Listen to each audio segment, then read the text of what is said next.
Hello friends, welcome to Professional Learning Ecosystem. Let's learn and do it. I'm your friend Chitra, and as I have promised last time, now I am here to take the presentation skills forward. In my previous video, I had spoken about how can you become a great presenter. Now, after becoming a great presenter, it is very important that you should have excellent presentation skills.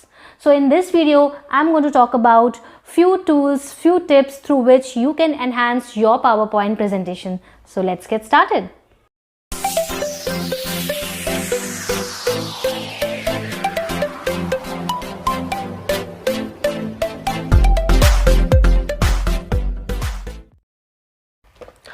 Alright, so friends, let's discuss how can you enhance your presentation skills. So I have made a small PowerPoint presentation in which I will tell you how can you improve the quality of your presentation. So here are some tips and tools to make a good presentation. So first is storyboard. So whatever presentations you are making, make sure that you storyboard. Next is always remember 10-20-30 rule of presentation. Use contrasting colors for text and background. Animations and sound effects should be always used appropriately. Use good quality images and graphics. Use slide master view for quick standardization of your content. View your slides on the screen which you will be using for your final presentation. So let's elaborate point by point. How are you going to use these to make your presentation a good one? Storyboarding. Now what's storyboarding and why should you do storyboarding?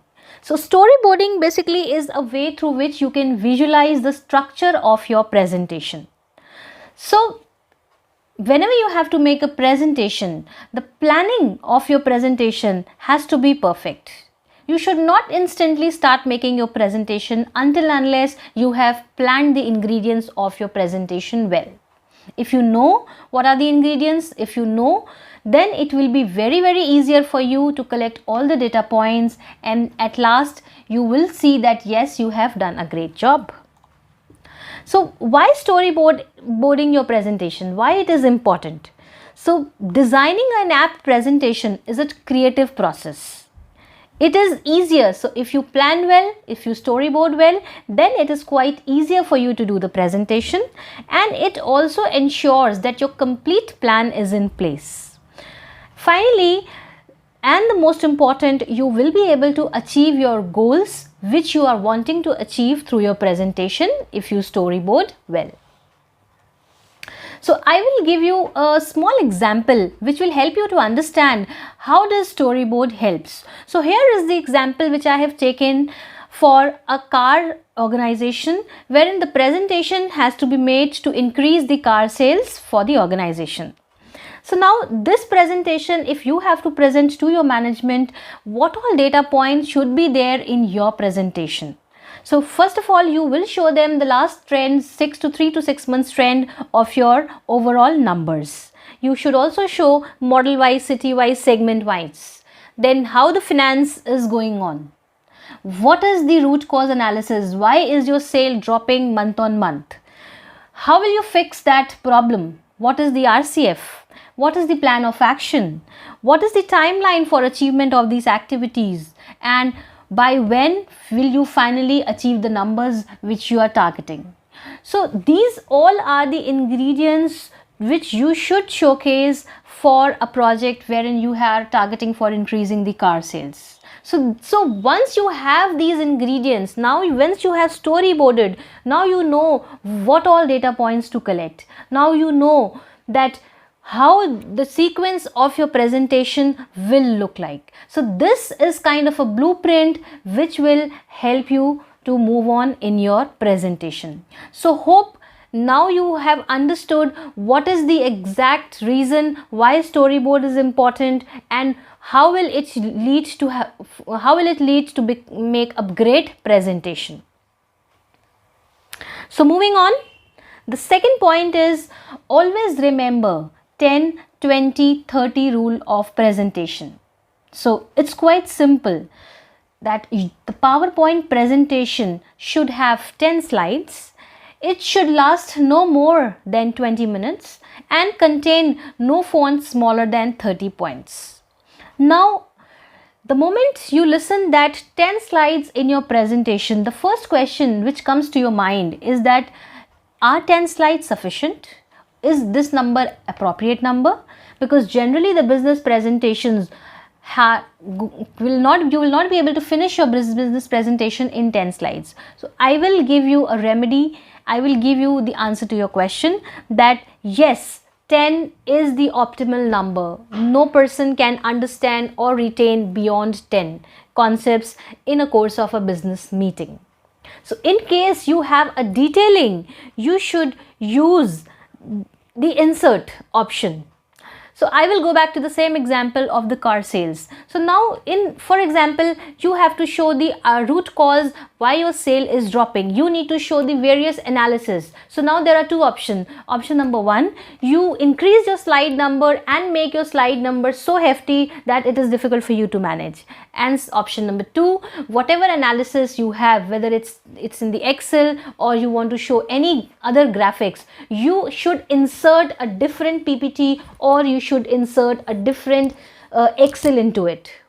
So in whichever slide anybody has a question, that person will definitely ask you to open that slide, open that attachment, and you will be able to explain it and go back to the home page.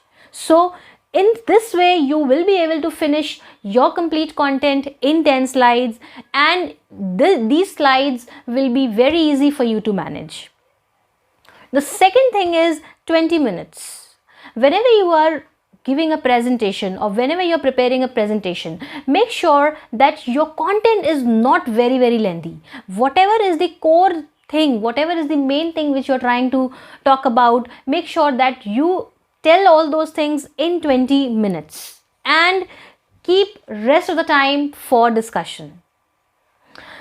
The next is 30 points for the font. Too many points makes the life of the reader difficult. So always keep the points limited and do not go beyond 30, or I would say this 30 number is also on a very higher side. Again, going back to the same example, there can be multiple reasons for dropping of sales. There can be hundreds of reasons. However, here you should analyze which are the most important. You can also make use of 80-20 rule. So generally happens that 80% of the problem is because of the 20% of the reasons. So through this, you should minimize your points and make your presentation very, very effective. Now moving on to the third point, which is use contrasting colors for the text and background. Light text on dark brown and on dark background and vice versa makes your presentation looks decent. You should always use soothing colors in your presentation. Do not use very flashy colors. Colors of the pictures and graphics should also be appropriate, should match as per the background of your presentation. So I have given here two examples. So you can see there are two graphs in the slides. Both the graphs have the same data points. Now the first graph has a white background. This background is in contrast with the background of the PowerPoint, and the second graph, which has the same figures, is in red color. So now you yourself can see what is the difference, which one is better suiting your presentation. Obviously, graph first. So similarly, you should be you should choose your colors and the graphics appropriately. This will make your presentation look great. Now let's discuss the fourth point, that is animations and sound effects to be used appropriately. Now animations can make a PowerPoint presentation look more dynamic. However, overuse of special effects such as animation, sounds, etc. may make your presentation look cutesy, and you could be negatively rated for your presentation. So use animations where necessary only. You should use animations to focus on a important point, especially in the business presentation. You want your managements to focus, or you want to talk about some important point. There you should put the animation. Do not put the flashy animations. Using a background music for a business presentation is not always a good idea. Time of animation is equally important. Your viewers, so you have certain animations in which your text comes and goes. So you should be very, very careful about the time. The time limit should not be so less that your text disappears before your reader is able to read it. So use the animations appropriately, and most importantly, where required, there only use the animations so that your presentation looks decent.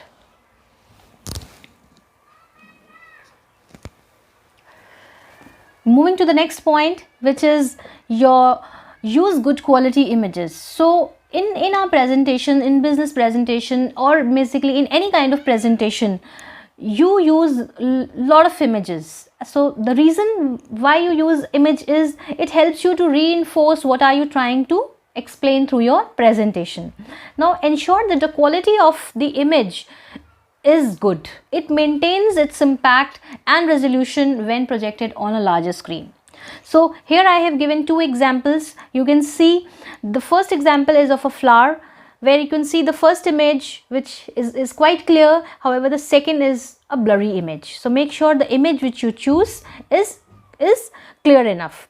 Again, there is an example of a bird in the second image, where you can see the first image is very clear and with it's of the HD clarity, and the second image is little blurred. So similarly, you should be careful about choosing your images.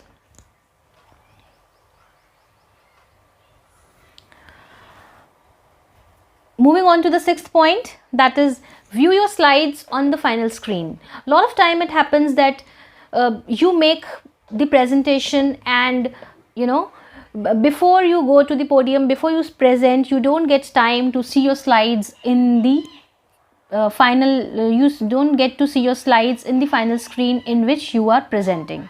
So friends, I would recommend that you should avoid doing such practice.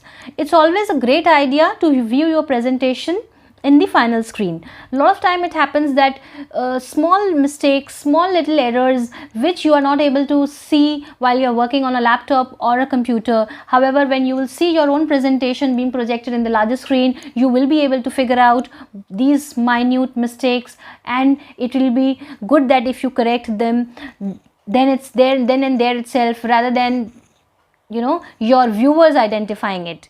So make sure the slides are in the readable format. If possible, if you have the availability of that same place, same boardroom, same auditorium where you will be presenting, make sure that you go to the last seat and see that whether you are able to view, whether you are able to read the text, whatever you have mentioned or not. Because if you are not able to read it, obviously your viewers will also not be very comfortable.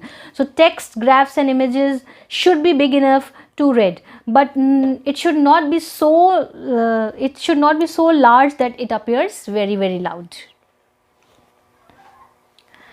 So moving on to the next point, which is used slide master feature. So content of your presentation might vary from one slide to another. However, elements such as font, size, color, background, logo, etc. should be same throughout. So as a good presenter, in a good presentation, you have to be very, very careful about the text, font, logo, color, everything has to be consistent. So a lot of time it happens that we keep a one font in the starting of the presentation, and by the end we realize that no, let us change the font and all. So now it is really difficult for you to change the font in every slide. So just to save time and to have a consistency throughout your slides, you should use a slide master. This will help you to make a consistent slides. It's easy for doing last minute changes. You can change the master slide and it will be done in the entire presentation. So I'll give you a small example here. So how will you use the slide master? So you can go to the view, so view master, and here you will see the slide master. You can go to the first slide and do the changes here. So as an example, let's say I'm changing the font of the presentation. So let's say I'm using a Calibri, and I will close the master view. So now you can see that the complete slides are being changed in the Calibri. You can see here. So I'll give you another example. So let's say in this presentation I have put my brand logo for Let's Learn and Do It only in the first slide, and I have forgotten to do it in the rest of the slides. So how am I going to do it? Again, I will go in the view, I will go in the slide master, I will pick up this logo, copy here, and I will go to the first slide. I will paste this logo here, and it's done. Now you can see this my logo for Let's Learn and Do It is there in all the slides. So my dear friends, if you use this slide master, it will be very helpful for you to have a consistency, and you can also do last minute changes of your font, color, background in the complete slides at one go. So hope all these 7 points which I have explained will definitely help you to improve your presentation. If you find this video useful, please like, share and subscribe. And people who have still not subscribed my channel, please subscribe. Let's Learn and Do It and get regular updates. Thank you.